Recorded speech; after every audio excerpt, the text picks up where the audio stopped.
I think leadership is really what moves the human spirit forward, and that leaders dull their lives if they don't view their leadership agenda against a larger purpose or a larger sense of destiny.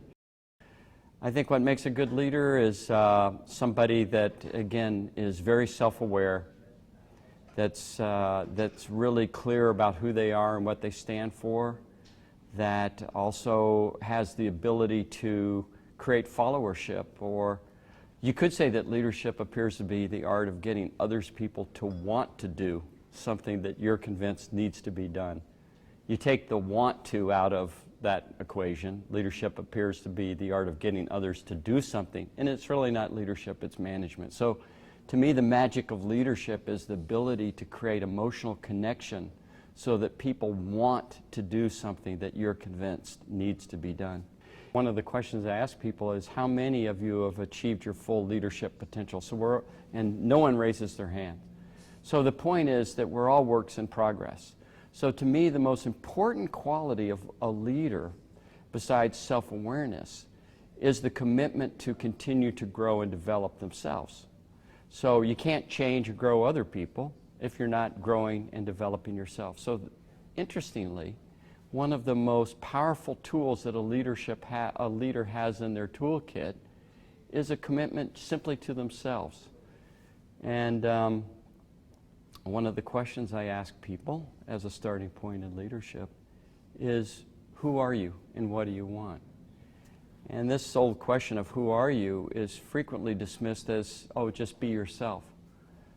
That's one of the most profoundly challenging psychological questions, difficult. It's a lifelong question. Who am I and what do I want? The questions are leaders born or made. And we have pretty good data about this, and the answer isn't perhaps as satisfying, because the answer is both.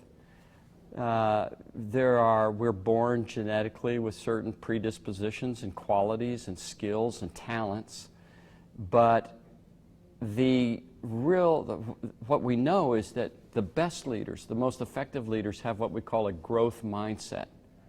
And the growth mindset means that who I am as a leader is not fixed. It's not based on my genetic predisposition for intelligence or technical skills, but rather it's based on the discipline of continually growing. So it's not unlike an athlete, a great pianist, a great teacher.